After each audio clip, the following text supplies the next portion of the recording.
Assalamualaikum warahmatullahi wabarakatuh. Sebelum saya memulai presentasi, izinkan saya memperkenalkan diri. Nama saya Nurani Buati, saya dari Prodi Sistem Informasi dengan NIM 2113000008. Saya akan mempresentasikan mengenai IT Service Continuity Management atau ITSCM. Kemudian ada Information Security Management, ISM, dan ada Design Coordination.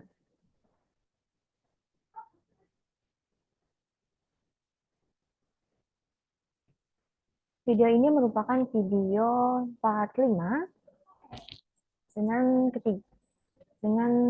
tema ke-6, yaitu ada IT Service Continuity Management atau ITSCM, yakni proses menilai dan mengelola risiko-risiko yang dapat berdampak serius bagi layanan-layanan TI, dan memastikan penyedia layanan dapat selalu menyediakan layanan pada tingkat minimum yang telah disepakati, dengan menekan risiko kejadian-kejadian bencana ke level yang dapat diterima dan rencana pemulihan layanan-layanan TI. Business Impact Analysis atau BIA plus Risk Assessment, jadinya ITSCM Plan. ITSCM Plan dikurangi Risk Management plus Disaster Recovery Planning, DRP. Kemudian ada proses ITSCM merupakan bagian dari proses Business Continuity Management atau BCM. Apa sih bedanya ITSCM dengan Availability Management? ITSCM dan Availability Management punya kesamaan, sama-sama bertujuan membangun kehandalan layanan TI untuk tetap berjalan dari berbagai kemungkinan masalah. Sama-sama melakukan Business Impact Analysis atau BIA, Risk Assessment, dan Risk Management. Perbedaannya, ITSCM ini fokus pada kegagalan sistem layanan secara menyeluruh untuk jangka panjang untuk kasus-kasus bencana atau skenario krisis. ITSCM ini punya dua ukuran indikator. Yang pertama ada Recovery Time Objective, yang kedua ada Recovery Point Objective.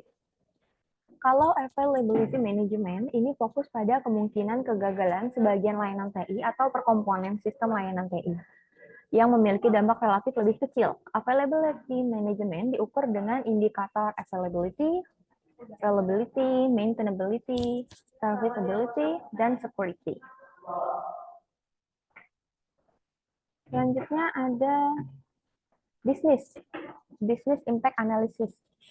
Yang pertama Vital Business Function, FBF-nya apa? Kemudian yang kedua ada perhitungan dampak kerugian bisnis, impact untuk masing-masing FBF untuk berbagai skenario. Kemungkinan kejadian interupsi, misalnya waktu kejadian jika terjadi di awal tahun sama dengan di akhir tahun. Durasi interupsinya itu berapa? Kemudian ada impact dalam bentuk tangible, intangible, jumlah pengguna terkena dampak dan atau terkena dampak. Yang ketiga ada prioritas FBF berdasarkan analisis impact. Yang keempat ada mapping FBF versus komponen-komponen service resources, ada hardware, software, informasi atau database, dan SDM. Penyusun layanan TI FBF sehingga dapat diketahui prioritas atau bobot nilai penting setiap komponen service resources. Komponen paling penting adalah komponen yang paling banyak menyangkut FBF dengan impact besar. Selanjutnya ada risk assessment, analisis resiko-resiko untuk setiap komponen TI. Yang kedua, analisis kemungkinan ancaman-ancaman. Yang ketiga, yang dua, bagian A ini analisis seberapa besar kemungkinan, dan yang B analisis seberapa besar kelemahan. Maka selanjutnya dapat dihitung bobot masing-masing untuk setiap resiko, yaitu probability dikali vulnerability, sehingga dapat diketahui urutan risk terbesar untuk setiap resiko. Selanjutnya ada risk management dan disaster recovery planning atau DRP. Dari risk management ini, strategi meminimasi risk dengan menutupi kelemahan sistem terhadap threat, menurunkan kemungkinan probability kejadian threat atau meminimasi impact-nya. Kalau untuk DRP, rencana pemulihan layanan untuk resiko yang tidak dapat dihindari atau tetap terjadi. Dia adalah aktivitas untuk mengukur dampak bisnis akibat gangguan layanan TI. Dia juga dapat digunakan untuk menilai potensi peningkatan kerugian setelah gangguan layanan TI. Kemudian dia juga bisa untuk menentukan kebutuhan sumber daya manusia, fasilitas, dan layanan untuk menjaga kelangsungan proses bisnis kunci pada tingkat minimum yang dapat diterima. Selanjutnya menyusun prioritas pemulihan layanan TI berdasarkan urgensi dan dampak terhadap bisnis. Dia adalah langkah penting dalam perencanaan kontinuitas bisnis atau bisnis berkelanjutan untuk mengidentifikasi resiko dan merancang strategi pemulihan yang tepat. Selanjutnya ada ITSC atau Strategi Keberlangsungan Layanan TI.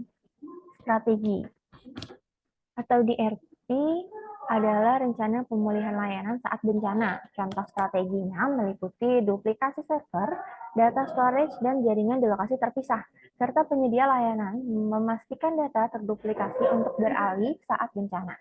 Alternatifnya, backup data di lokasi berbeda untuk menghindari dampak bencana yang sama pada sistem utama.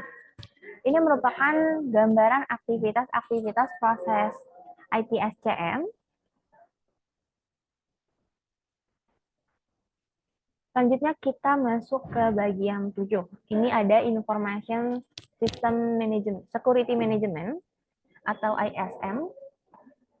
Adalah proses memastikan kerahasiaan, kebenaran, dan ketersediaan informasi organisasi dan sistem informasi sesuai dengan kebutuhan bisnis organisasi yang telah disetujui. Proses ISM ini umumnya merupakan bagian dari manajemen keamanan sebuah organisasi. Di sini ada Information Security Policy, produk utama ISM, menyangkut ketentuan-ketentuan penggunaan dan pelanggaran semua sistem dan layanan TI, yang untuk selanjutnya harus dijaga, ditegakkan, dan diimplementasikan. Information Security Policy harus mencakup semua hal terkait masalah keamanan yang memenuhi kebutuhan bisnis. Di sini ada beberapa contoh kebijakan-kebijakannya, ada 12 kebijakan. Selanjutnya ada Information Security Policy adalah dasar teknis dan kontrol untuk melindungi resiko kerahasiaan, integritas, dan ketersediaan informasi. Semua kebijakan ini wajib diterbitkan, dipahami oleh pelanggan dan pengguna, serta sesuai dengan SLR, SLA, OLA, dan UC. Ini adalah aktivitas-aktivitas pada Information Security Management.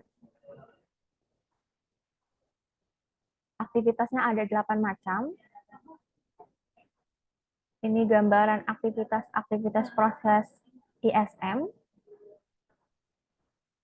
Kita lanjut ke part 8. Di part 8 ada design coordination, yakni proses mengkoordinasikan semua aktivitas-aktivitas, proses, dan sumber daya service design. Proses ini memastikan setiap rancangan layanan TI baru atau layanan TI yang lama diubah konsisten dan efektif dalam pengelolaannya. Arsitektur, teknologi, proses, informasi, hingga ukuran matriksnya. Proses desain ini melibatkan aktivitas yang pertama ada perencanaan, yang kedua ada pembuatan service design package, yang ketiga ada koordinasi desain, yang keempat ada monitoring. Secara keseluruhan, tahap service design bertujuan untuk mencapai kesepakatan tentang utilitas dan memastikan warranty layanan TI. Sebuah layanan TI ada utility. Di sini service catalog management plus service level management plus supplier management. Kalau warranty dia availability management plus capacity management plus IT service continuity management plus information security management. Proses-proses dan aspek-aspek dalam service design untuk memastikan warranty layanan TI tercapai fit for use. Di sini ada 4, ada availability, capacity, continuity, dan security.